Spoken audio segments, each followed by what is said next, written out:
जी,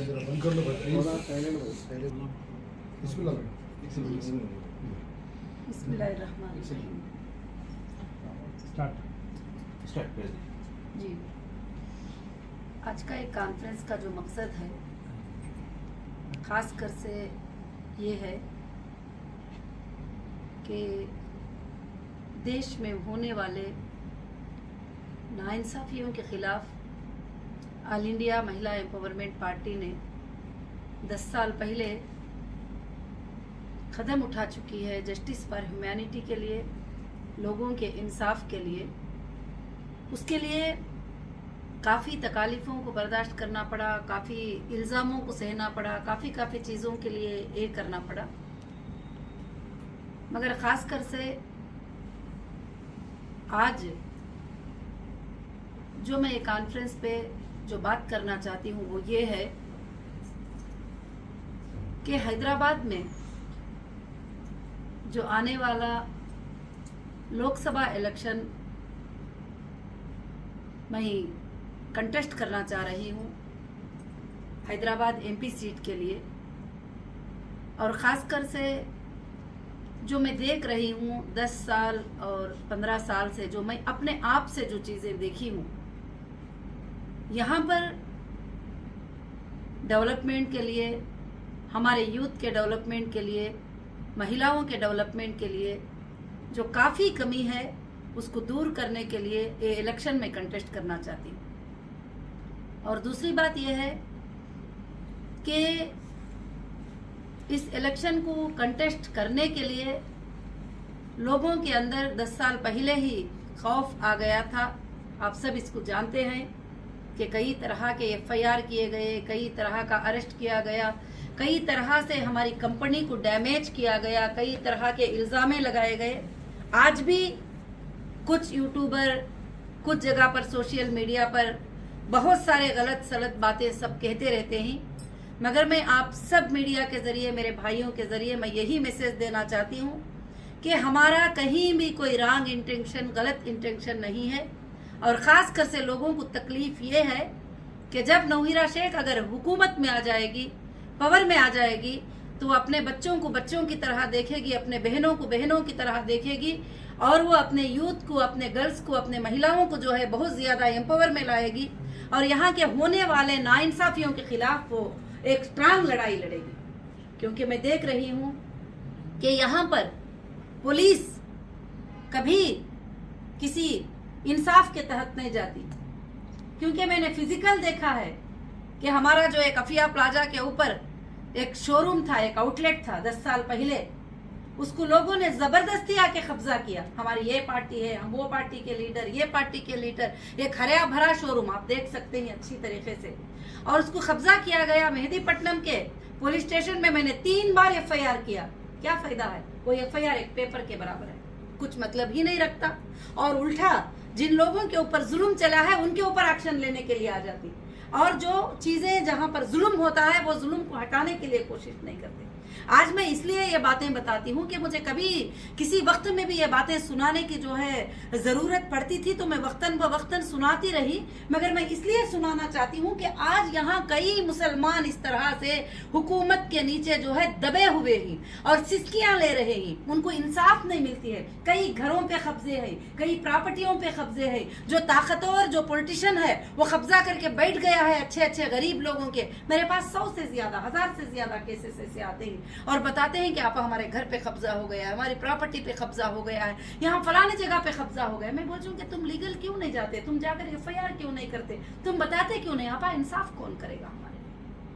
क्योंकि यहाँ पर पुलिस पे भी प्रेशर बनाया जाता है कि अगर गलत भी क्यों ना हो तुम जो है उसके ही ऊपर जो है जुल्म कर लो। तो फिर इसी तरह से काफी मर्डर हुए, यहाँ पर रोडों पे मर्डर हुए और वो फाइल 3 महीनों में क्लोज हो जाते हैं।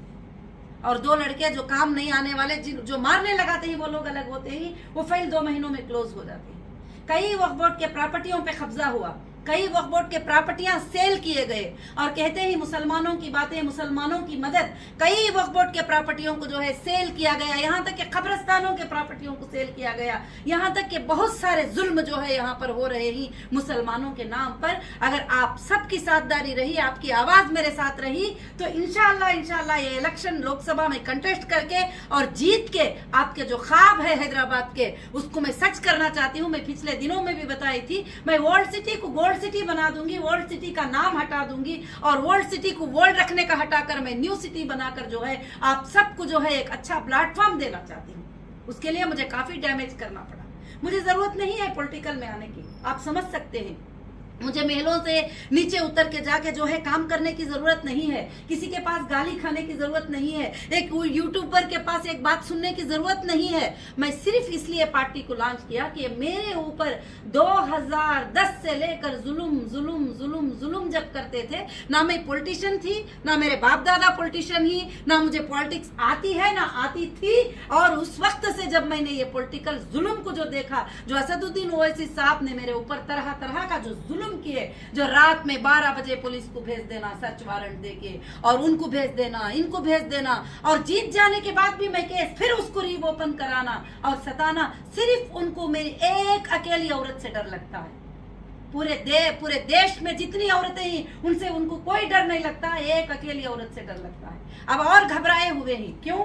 कि उनके ऊपर नीचे की कोर्ट में 100 करोड़ का मानहानि केस जो है मैं जीत चुकी हूँ। अब वो हाई कोर्ट को गए हैं स्टे लाने के लिए, क्यों? कि एक औरत होने के नाते मुझे बहुत सताया गया है। आप सबको मालूम है कि मेरे ऊपर नाहक का इल्जाम का एफआईआर चलाया गया, और एफआईआर उस वक्त मेरे ऊपर बांधा गया जबकि मेरे पूरे शोरूम रनिंग थे, मेरे लोग हरे भरे जीते थे, मेरे आईबीजी के पूरे मेंबर पूरे इंडिया में पूरे मुसलमान आराम से जीते थे। ये मुसलमान का भाई कहने वाला उन सब के गले दबाने की कोशिश किया, उन सब के पेटों को जो है आज भी जो चीजें रिलीज नहीं होने के लिए पूरे ताकतें उनके जितने ही लगा रहे हैं। जब से मेरी एक ही आवाज है, मैं कहीं भी गलत नहीं हूँ। मैंने हाई कोर्ट में जीत कर आई, मैं सुप्रीम कोर्ट में जीत कर आई, मैं बोली कहां पर मैंने स्कैम किया, कहां पर गलत किया, आप बताइए, प्रूफ कराइए मुझे। कौन सी बैंक को डुबाया है, किसको डुबाया है, क्या किया है।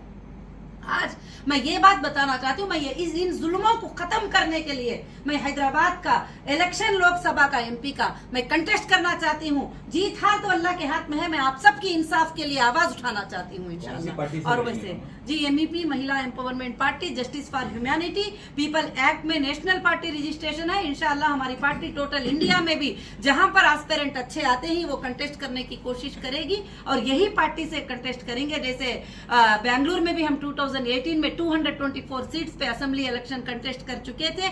जब मुझे यहाँ पर तेलंगाना में आके अक्टूबर 10 को मैं अनाउंस करती हूँ कि मैं ये तेलंगाना के 119 सीट्स पे जो है असेंबली इलेक्शन कंटेस्ट करूंगी। 10 अक्टूबर को मेरा फेसबुक आप देख सकते हैं, उसमें मैं कंटेस्ट करने का कहा, और मुझे करंट से 14 अक्टूबर को अरेस्ट कर दिया। अगर आप जीत जाते तो मैडम क्या अवेयरनेस लाएंगे हैदराबाद की? मैं जीत जाती तो मेरे हैदराबाद के हर बच्ची के स्कूल की फीस फ्री होगी, हर बच्चे की फीस एलकेजी से लेकर 10 तक मैं फ्री करूंगी, और किसी माँ बाप को बच्चों को पढ़ाने की फिक्र नहीं, पूरी पढ़ाने की जिम्मेदारी मैं ले लूंगी। और मेरे हर बच्चे को जो जॉबलेस होकर घूम रहा है मैं उसको जॉब दिलाऊंगी, और जो बच्चा जो बाप ऑटो ड्राइवर, बच्चा भी ऑटो ड्राइवर, उनका बच्चा भी ऑटो ड्राइवर, मैं उनको पढ़ाकर बड़े बड़े इंजीनियर और डॉक्टर बनाना चाहूंगी। हर वो औरत बच्ची को मैं बहुत बड़ी पढ़ाई देना चाहूंगी, हर बेघर को घर दिलाने के लिए इंसाफ लाऊंगी, और वो इंसाफ लाने के लिए स्टेट गवर्नमेंट से क्यों ना हो, सेंट्रल गवर्नमेंट से क्यों ना हो, लड़कर लाने की ताकत और पावर रखती हूँ मैं, उनके हुकूक को लाने की पावर रखती हूँ। अब ऐसा नहीं कि आज वर्ल्ड सिटी में कचरा जिधर पड़ा है कचरा वैसे ही पड़ा है, पुराना घर जैसा पड़ा है वो पुराना घर वैसा ही पड़ा है। अगर मच्छर सबसे ज्यादा कहीं पे है तो वही एरियाज में है जहां पर हमारे मुसलमान जीत कर कभी नजर नहीं डालते, कभी वो नालों पर नजर नहीं डालते, कभी वो बुरे गंदे रोडों पर नजर नहीं डालते। वो सब मैं क्लीन कराकर आपको एक सिंगापुर के जैसी सिटी बनाकर बताऊंगी, और आपको इंटरनेशनल के जैसी सिटी बनाकर बताऊंगी। मुझे एक 5 साल आप सब मौका देंगे, आप मुझे ताकत देंगे, मुझे बहुत सारे धमकियां, मार देने के धमकियां, इलेक्शन में खड़े तो बहुत बहुत सारे चीजें और ऑलरेडी पहले दिनों में किए भी हैं, मगर मैं हिम्मत से आपके इंसाफ के लिए लड़ने आती हूँ। अगर मुझे मार भी दिए तो कोई परवाह नहीं है। आप सब आगे यूथ आ जाएंगे एक दिन फिर उठकर कि आप इंसाफ के लिए लड़ने आएंगे। जो हुकूमत 40 साल से चलाकर लोगों को धोखा दे रही है मुसलमानों के नाम पर, उन सबको हटाने के लिए मेरे नौजवान बच्चे और मेरे भाई और बहन सब के सब उठकर आएंगे। तो मैं ये इलेक्शन जरूर कंटेस्ट करूंगी। आज का प्रेस कॉन्फ्रेंस का मेरा यही मकसद है कि आप सब मेरे साथ रहेंगे तो मैं लड़कर जरूर ये इलेक्शन जीत कर आपके लिए वर्ल्ड सिटी को मैं गोल्ड सिटी बनाऊंगी। यही मेरा वादा है। गोल्ड सिटी बनाने का मतलब तुम्हारे घरों में खुशियां, तुम्हारे बच्चों के घरों में खुशियां और तुम सबको आगे बढ़ाने के लिए मैं कोशिश करूंगी। मैडम, जैसा कि हीरा ग्रुप जो है तमाम जो है हैदराबाद सिकंदराबाद में, यहाँ तक कि जो है इंडिया लेवल पे काफ़ी बदनाम कर दिया उसको, तो आपको ऐसा क्यों लग रहा कि आप हैदराबाद के हम आपको जिताएंगे बोल के? देखिए, जो बदनाम कर रहे हैं ना वो सिर्फ 10-15 लोग ही, जो मुझे प्यार करने वाले करोड़ों के लोग ही, उनको भी आप एक बार चेक करिए। और 10-15 लोगों को सैलरी देकर बिठाया गया है यूट्यूब के ऊपर, 5,000, 10,000, 6,000, वो सब हमको पता है। और वो बदनाम करने वाले, सुनिए ये बात भी, जब सवाल करे तो पूरा जवाब सुनिए आप देखिए और जवाब भी सुनिए। वो जो लोग बदनाम करते हैं ड्रग्सी हैं, रेपिस्ट हैं, और जो बदनाम करते हैं बैठ के गुंडे ही गलियों के, आप पूछिए मेरे रियल मेंबर्स को मैं क्या हूँ, वो बताएंगे। उनको 20 साल से मैंने क्या लाइफ दिया था और जिस दिन मुझे अरेस्ट किए थे उस दिन वो कितने खुशहाली में थे वो भी पूछ लीजिए। आज भी मैं अगर बेअमानतदार हूँ, मैं कहीं पर धोखा देने वाली हूँ कभी यही, तो वो कोर्ट्स बताएंगे, लोग नहीं बताएंगे। और इंशाल्लाह मुझे उम्मीद है कि हैदराबाद की आवाम मेरे साथ खड़ेगी। मेरे साथ जुल्म हुआ सो बच्चा बच्चा देखा है मुझे। कोई पार्टी से अलायंस करके इलेक्शन में लड़ेंगे? देखिए, मैं अभी फिलहाल तो अपनी पार्टी से अनाउंस की हूँ। जो पार्टी ये कहेगी कि हम तुम्हारे मैनिफेस्टो में तुम्हारे साथ हैं, ये लोगों को साथ देने के लिए हम साथ हैं, जो तुम चाहती हो वो हम करने के लिए साथ है, तो फिर उस पर सोचा जाएगा। आप इंडिपेंडेंट नहीं तो मैं अकेली ताकत रखती हूँ आप सबको मदद करने के लिए। पहले सिंगल मेंबर करेंगे आप तेलंगाना बोल के? जी, तेलंगाना में जो अच्छे एस्पिरेंट दूसरे जगह आ जाएंगे, हमारे पार्टी से उनको टिकट मिलेगी, मगर मैं खास हैदराबादी कॉन्स्टिट्यूंसी असदुद्दीन ओवैसी के ऊपर मेरी फाइट रहेगी। पुराने मैडम आपके जो केसेस थे खत्म हो गए? जी, सुप्रीम कोर्ट में पूरे केसेस जो है जमा है और बहुत सारे केसेस को हाई कोर्ट ने यहाँ पर खत्म किया है। और दूसरी बात, ये पॉलिटिक्स में आने के बाद जब दुश्मना हमला करना शुरू करी तो केसेस का सिलसिला जारी भी रहेगा, खत्म भी होगा, वो कोर्ट देखेंगे। और हम इंसाफ के लिए, जस्टिस के लिए फाइट करने के लिए देखेंगे। जो चीफ मिनिस्टर बन जाते हैं उनके ऊपर भी 100 केस होते हैं, क्योंकि जब रेवोल्यूशन लाना चाहते हैं तो दुश्मन भी उनके जो है 1000 बन जाते हैं, तो वो कुछ मतलब नहीं रखता। और केसेस क्या है आप सबको मालूम है, पेटी केसेस है, बेकार के 50,000 देना है, 7,000 देना है। मगर हीरा ग्रुप क्या है, कितना इनकम टैक्स पे करी है, लोगों को कितना पेमेंट दी है, कितने अच्छे काम करी है, कितने कॉलेजेस बनाई है और कितने बच्चों को पढ़ाई के लिए प्लेटफॉर्म खोली है, ये पूरा इंडिया क्या पूरा वर्ल्ड जानता है। एमआईएम्स के अगेंस्ट ठहरने की वजह कुछ जिद है आपकी या फिर?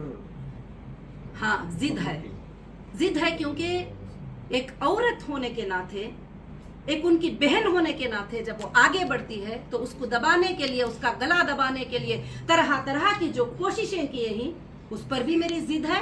और दूसरी बात जो है कि एक औरत को सताना क्या होता है वो तो मैंने कोर्ट्स में, लीगल में मैंने बता दिया है। मैं पीछे नहीं गई हूँ, मैं पीछे नहीं भागी हूँ कहीं पर भी, वो मैंने बता दिया है।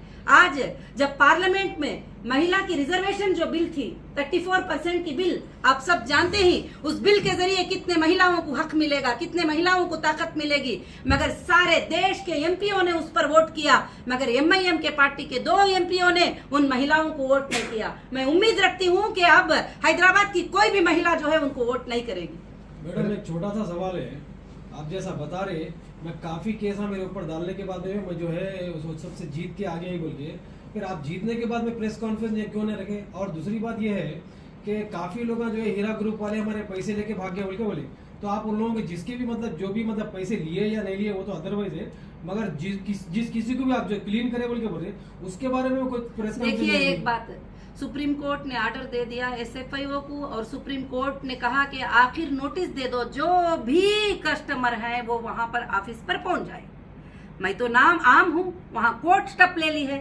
एजेंसी स्टेप ले ली है तो मैं कौन हो सकती हूँ? जो भी लोग जाना है, यूट्यूब में बोलने से कुछ नहीं मिलेगा, गली में बोलने से कुछ नहीं मिलेगा। लीगल जो कस्टमर होता है वो लीगल अप्रोच हो जाएगा। तो सुप्रीम कोर्ट ने सितंबर 31 आखिर डेट दिया था कस्टमर के लिए, जो भी आना है वो आ सकते थे। एक बार जी, आपकी पार्टी का नाम और पार्टी के क्या है? और मेरी आपका पार्टी पूरा का नाम introduction जो है all India Mahila empowerment party है और उसका स्लोगन है जस्टिस फॉर ह्यूमैनिटी और शॉर्ट नेम है MEP, जस्टिस फॉर ह्यूमैनिटी। मैं उसकी नेशनल प्रेसिडेंट हूँ। आपका पूरा नाम बोलिए। नौहिरा, डॉक्टर नौहिरा शेख।